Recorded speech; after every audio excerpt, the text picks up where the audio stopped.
I love it.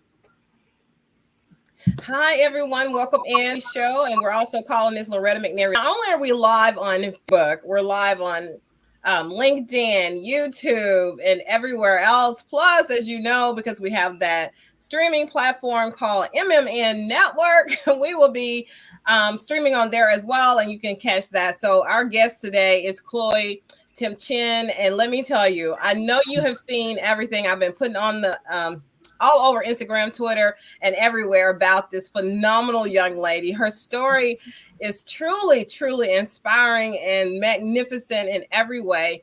And then to top it off, she does something that really endears me to her. She gives back by being so empowering to children. And I love that. I am so in love with that. And of course, she's beautiful, and her voice is too. Her music is adorable. So everybody, welcome for the first time, but not the last time, Chloe Temtchine to the show. Hi, Chloe.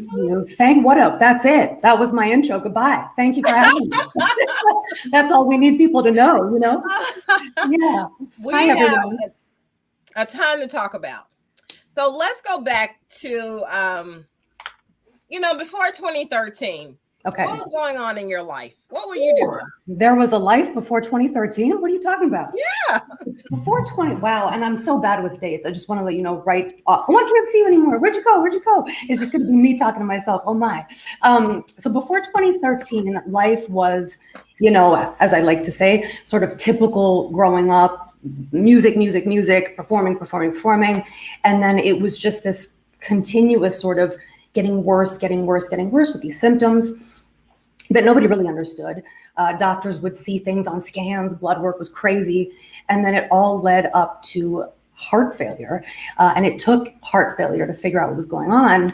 And my pulmonary pressures were just, for people who are in this pulmonary hypertension world, for those that aren't, under 25 is normal, and then sort of like 50, 60 pressures are quite severe, but mine were at 180 when they found this. So they were like, this is a walking corpse right here. So they were sending people into the room to look at me because they'd never seen anything like that.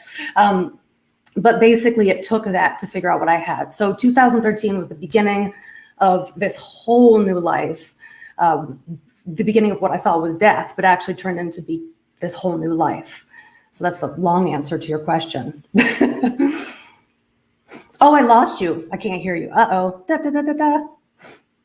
I'll entertain. I'll do a commercial break. Water. We will do that, but not now. So for those who do not know what PHA is, what Chloe is referring to, and the only reason I know is because who's now a dear friend and works with my network, Barbara Thompson.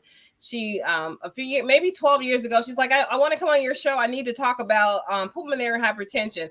And we were like, no, we don't even know that's the thing, right? And we don't know you. And she was, if you know Barbara, she doesn't take no for an answer. So 10 years, 11 years later, every year I dedicate a show to pulmonary hypertension awareness. And that show has gone global every year because Barbara makes sure that everybody knows what it is. And we've had medical experts on. We have people who are survivors of it. We've had one of our nurses was on the show. I can't think of his name now, but he ended up dying from pulmonary hypertension. I think he was trying to save everybody else. And it's just been one of the most devastating things to find out because it's so misdiagnosed. So were you immediately diagnosed, Chloe? No, not at all. And that's so wonderful that you do this, because it really, the more attention it can have, better. No, not at all. It took 5 years. And, visiting the most respected doctors there are. So this is not like I went to these little tiny clinics in the middle of nowhere. Like I went to the best doctors, really. And it was these diagnoses. It was all, you have autoimmune disease, you have a pulmonary embolism, you should go see a therapist, it's all these different things because these symptoms are so similar to the symptoms of so many other diseases. So very hard to figure out what I had. And again, it literally took heart failure to diagnose me. Wow, when I read your story, and I've become a fan, I want you to know. And I was doing my research, and so was my programming producing team, and we all just had a meeting. We are like, how can we not do this show? Because not only is she fabulous, she's gifted, she's talented, but her heart is so big, and how you carry this big heart in that little body, I have no idea. So you had the heart failure, and then your life took another turn. So tell us, kind of take us up to speed with that, because like you've already said and I've said, pulmonary hypertension is so misdiagnosed. It is probably one of the most misdiagnosed things in the world to me, because it looks and sounds like so many other things. Yes, I mean, this question could kind of go into so many places, but basically it led me to what happened, which was a double lung transplant, which was ultimately the scariest thing for me. At the time, it was all about how can I avoid a transplant? And I didn't really understand what it was. And I sort of thought about all of the negative things that came with it. And I was so scared of a transplant. So I avoided that for as long as I could. And basically the pulmonary hypertension got so bad. And I was pretending that it wasn't to myself. I was like, oh, this is fine. I don't really have to move. Who really needs to move in life? You could just sit and do nothing, you know? And I would do one thing a day and then have to recover for the rest of the day. So it was really just so difficult. And if you have it, you really get that. You really understand that. And it just got worse and worse and worse and worse. And then I ended up, literally last year, I was on the treadmill. My heart shot up to 175. I ended up in an ambulance. I ended up going into cardiac arrest, which that is an experience I recommend to no one. It's really so hellish. And then that turned into a 4-day coma, which turned into 21 days on life support on ECMO. And then it was just, like I say, it's the most miraculous thing in the world, because the thing that I was the most scared of became just this incredible miracle. And on August 4th, lungs came in. And then on August 5th, I had the procedure. And it was, as I say, like just in time, because the doctors, my mother, everybody looked at me and they're like, I don't think she's going to make it for much longer. So timing, thank you, God, like everything just had to be the way it was. And I just found that it was so incredible how when really your life is at stake, and you're like, oh my God, it could really happen. You just start praying for the thing that you're the most scared of. And the fact that happened, and I now have these lungs, and I'm so happy. It's like I tell people I feel like an alien on earth, with these just new lungs. And I feel, as I say, like I'm living for two people, And you are. And I believe that you are living for two people, because when people made that decision for organ donation, and now that a piece of that person is living in you and causing you to be alive. And I love how you were on another show, because you've been on CNN, you've been on countless things. And I want to talk about Steve Martin, of course, but I wanted to kind of set the background for your story with the pulmonary hypertension, because again, we dedicate shows every year for pulmonary hypertension awareness, which is high blood pressure in your lungs. The symptoms are crazy. You also somebody who's having a continuous respiratory problems, coughing, shortness of breath. And of course, especially with COVID-19 now, it can look and sound like that, but make sure you're getting some kind of medical answers. Don't let people say they don't know what's going on with you. Keep searching. So I want to talk about your career, because you were a performer, a singer-songwriter prior to this happening to you. So did you ever think you were never sing again? It's funny, I actually didn't really think that. I should have probably thought that. My vocal cord is paralyzed, which is why right now, currently today, I'm having a little bit of an issue because it's so unpredictable, my voice. But it was the vocal cord paralysis. So there are a lot of different elements that affected the singing. But I don't think I ever really thought that I couldn't sing. The doctor who performed a surgery on my voice, so I have an implant behind my vocal cords. And he put that was put in sort of, I think 13, again, timing is horrendous, but I would say like 13 years ago. My mother's going to yell at me. She's like, I've told you the dates. Basically, that was put in. And I was told, you probably will not sing. You'll be able to speak, but you probably will not be able to sing. So I thought, if I can speak, there's got to be a way that I can sing. And it just became building. So I tend to focus on that, you know. I tend to focus on what I can do instead of what I can't do, because I've been told that I can't do many things. And that just is not how I choose to see it, you know. Right. I So love that's that. So I do what I can. So again, it's an unpredictable voice. I just went through a bronchoscopy, so today it's like, you know, it suffers more than a typical voice, I think, because it has gone through so much, you know. But you know, I have a voice. There could be nothing, you know what I mean? Yes, and so you actually celebrated on August 4th your 1 year anniversary / new birthday. I did it August 5th, but yes, I had to pick between which is really my birthday. So I feel like it's the day that they came in, you know, like they went into me. So August 5th is my new birthday. August 5th. I'm now a Leo. I went from a Sagittarius to a Leo. That's it. Who would know that other than you, Chloe? Who would actually know that another zodiac sign for that? I love that, and I love your energy. So let's talk about music. Okay. Let's talk about music, because I know you have a ton of fans. You are so popular and loved on social media. So when I posted that you were going to be my guest on Twitter, so one of your fans or friends, he was like, well, how's Chloe doing? And I'm like, wow, I just posted it. And immediately I got this response from, I think it was Dr. Will. I can't remember his last name. And I said, well, she's doing fantastic. She will be on my show live and in person, so you get a chance to check her out. But a lot of people were saying they were so happy to know you were okay, and they couldn't wait to hear your story, because it's going to inspire so countless people, not only the children that you work with, and we'll talk about that too, but it'll inspire so many people. So as I was saying, when you were on CNN, what was that song you were singing? Oh, goodness, that's a good question. I was singing a couple of them. I know. I think they picked a little bit of You Save Me. At the end, I think there was a little bit there was actually a song called Freedom that I haven't put out yet, in the beginning, that I started singing. And then at the end it was You Save Me.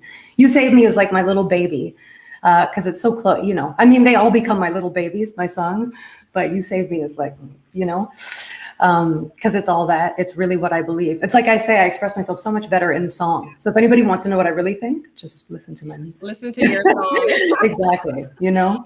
So can you just sing a little of that for people? I should have loaded one of your videos, because I don't want to overtire you. I don't know how you do I don't know what's going to come out with the procedure I just had. I was going to sing Birds Flying High, but you don't want that. Feeling good.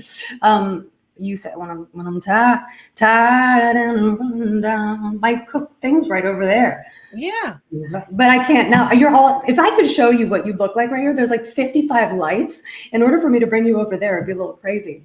Okay, I understand. I understand. I'm trying to see the name of the song. You're going to see what I look like, which is you're not supposed to see what I look like, because I'm basically just for bed. But since you can't see that, if I stood up, you would know the truth. So I'm more hesitant to go over to my piano, you know. I would not do that to you. And I was, like I said, I listened, and people, please follow her on. She's on all social media. If there's a social media platform, you can find Chloe there. So I was trying to find the name of that song your voice.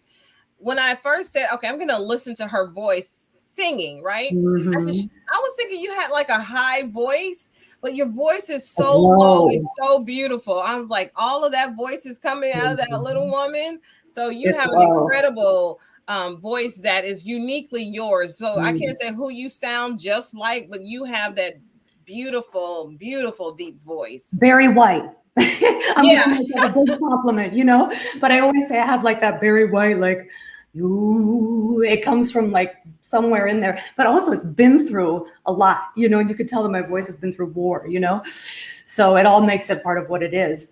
But yes, it's low. It's definitely not one of those high voices that holds notes for 20 minutes. No, that doesn't happen.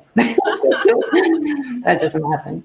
No, I was pleasantly surprised, because first I'm like, it sounded like an Adele, and then it sounded like who else was I thinking? Jill Scott. You got that vibe. So you know, most people just sing, but if you have a vibe with the singing, I think that's what makes you a superstar and go far in a long time here. So let's talk about Brave Kids.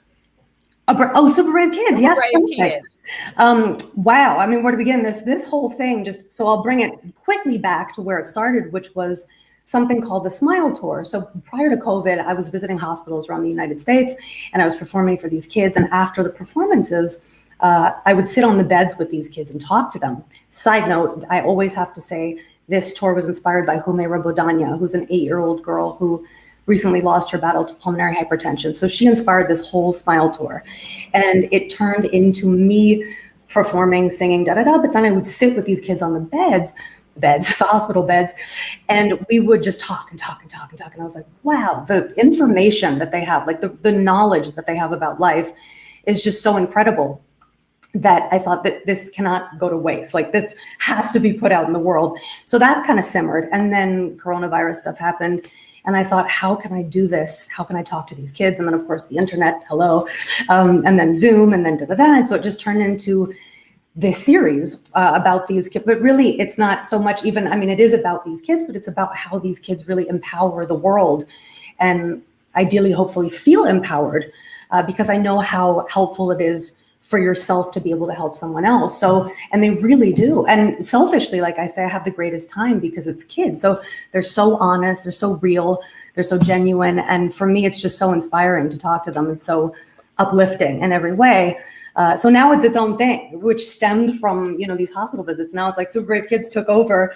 And ideally, it's something I'll be able to continue to do forever. And in hospitals, when we're actually able to go back and visit, perform, and then sit with them and talk and film all that, because it's really amazing. It's like talking to 90-year-olds. You know what I mean? I know it. They amaze me every time. Yeah. Every time they so amaze me. And I don't think we give them enough credit because, they're little kids, but some of these kids have so much profound wisdom. Yeah. And I know I looked at your Instagram page, and like you said, you dedicated to someone. And people understand pulmonary hypertension is one of those things that it doesn't care what color you are, what your ethnicity is. It doesn't care how old you are, how young you are.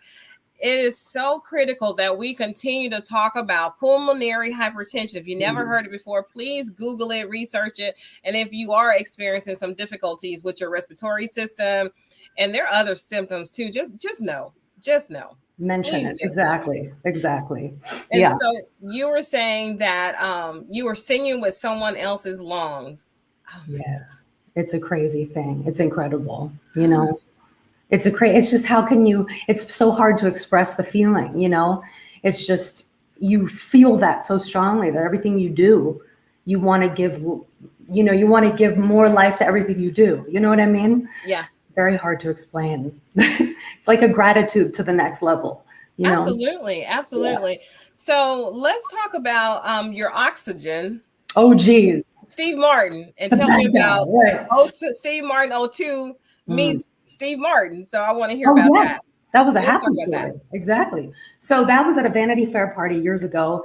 We just completely randomly were there, and then Steve Martin, my tank.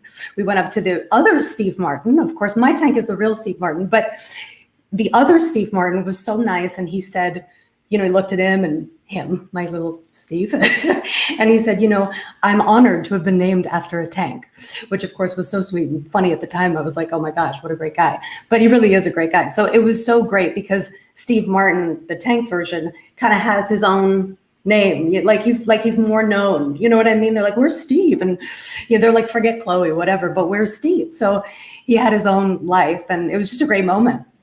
It was like one of the great moments with Steve, because not many were all that great, though he was helpful to me with oxygen. It was like, he's right now, he's in the garage, and I don't want to look at him, and it's just, it's one of these crazy things. I had said, my mother actually in the hospital, I was like, how am I going to, because now there's going to be a transplant, and how's this going to relate to pH, and, this community of pulmonary hypertension I'm so close to, and everybody, like, I'm just so tied to. And I thought, how am I going to put this all together and not like just go away from pulmonary hypertension? And, so my mother had this thought. She's like, why don't you consider performing with Steve Martin, but just not attached to him? That way you can actually express the story, and you can show, and you can sort of, that gives you the way into the story, of what happened and what is. And I was like, that's a great idea. So that actually comforted me, to feel that I had a way into sharing pH,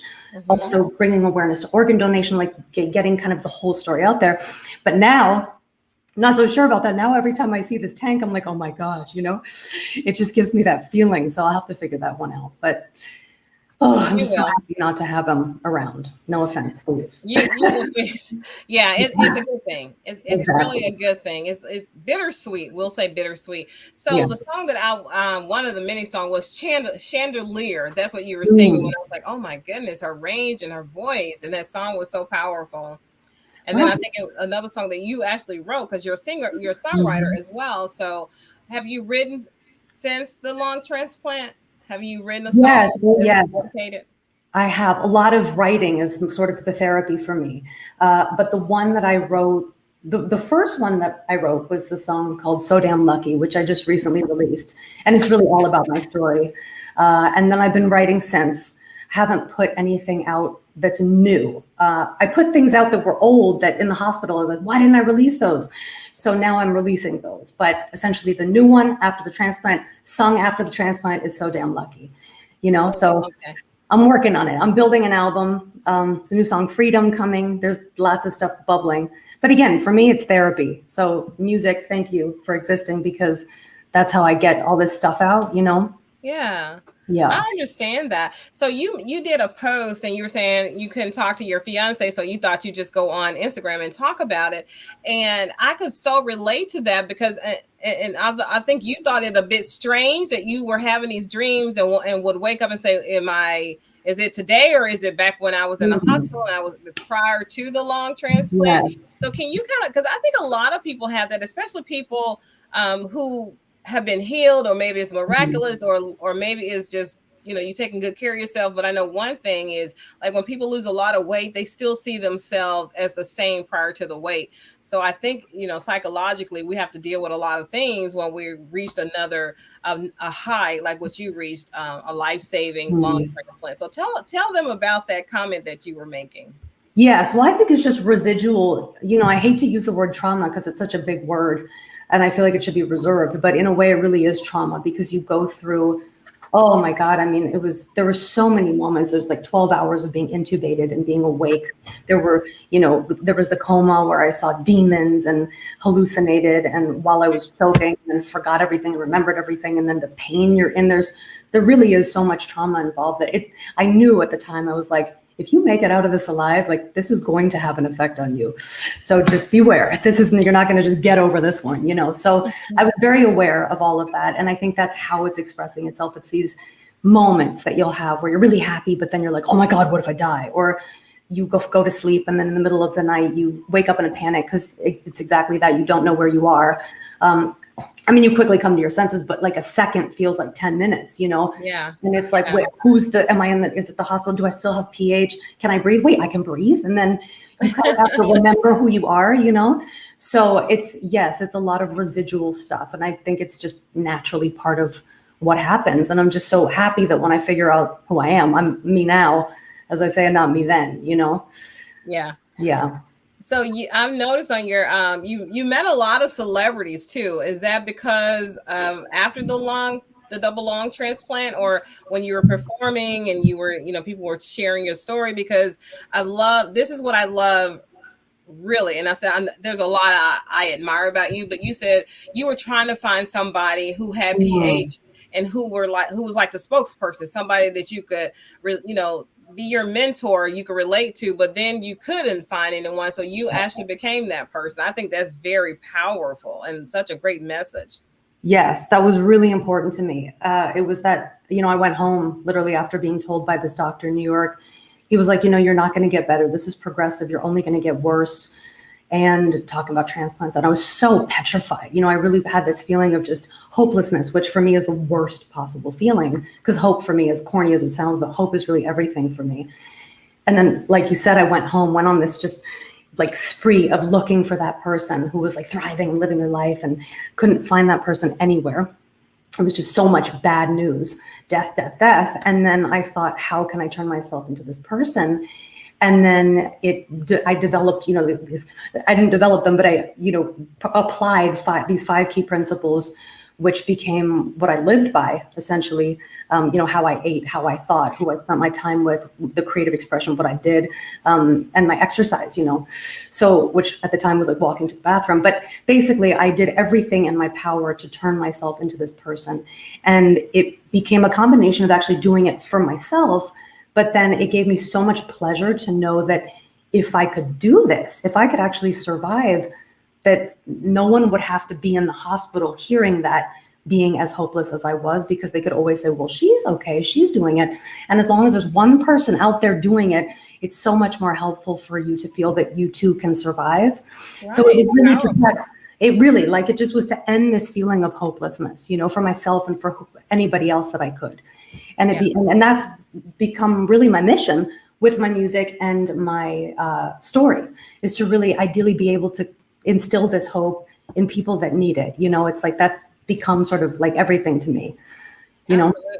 Absolutely. Yeah. So when you were first diagnosed with pulmonary hypertension, did you reach out to the Pulmonary Hypertension Awareness Society, or did they reach out to you? How does that work for you? Good question, how it happened. Well, it's kind of changed throughout the years, and I was very connected to them in the beginning. This wonderful man, Carl Hicks, who was there, became a very close friend. So I have gone sort of in and out. I know that it's changed a lot. I don't really know right now where it is.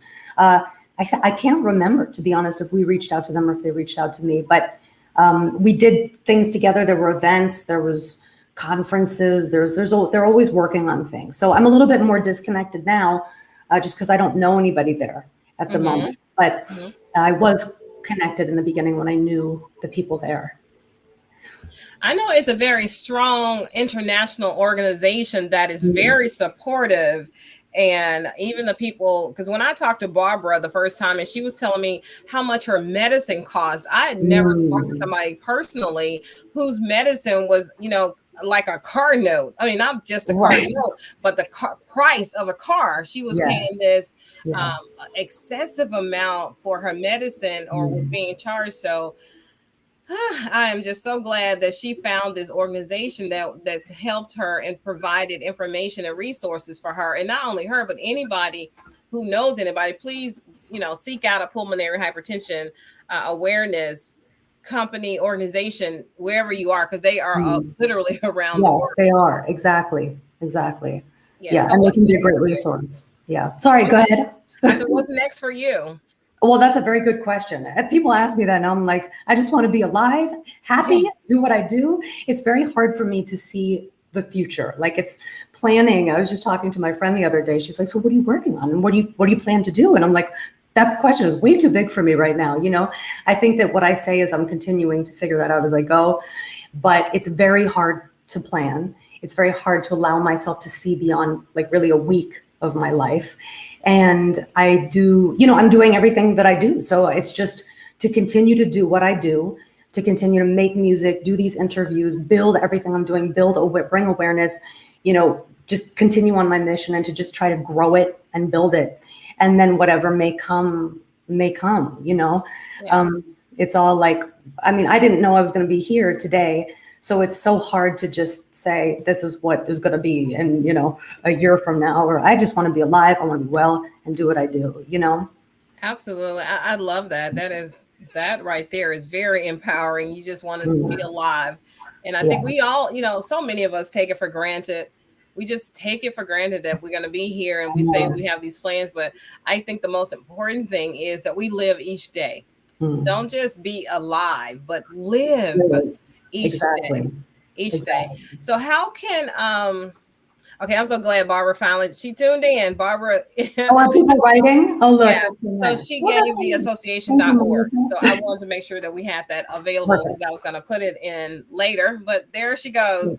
And Barbara is so into this. I promise you, we did campaigns where there was a blue lip Guinness Book of World Records that we actually broke the record, right? Who knew it was a thing? So on camera, and she even convinced my videographer guy to put on blue lipstick. So we had to sign off that we did it, and they had so many that we are actually placed in that. So you can see is PHA Association, phassociation.org is where you can call for resources and information to find out more about it.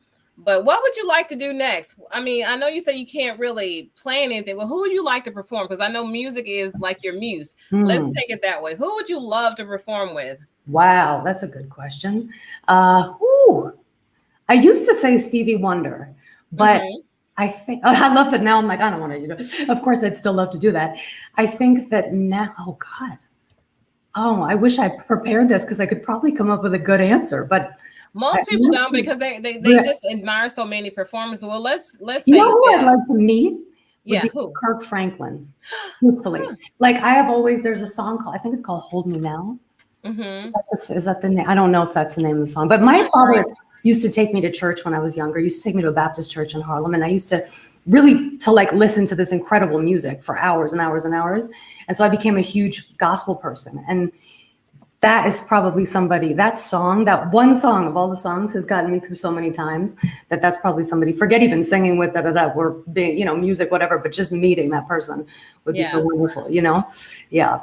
I love it. I love it. Okay, so our time is up. It went so fast. I can just keep talking. Now we do the real interview. Now I interview you, Well, you'll have to come back, and the next time I'll make sure I say, hey, make sure, Chloe, that you put everything where it needs to be, because I would love for you to perform on the show.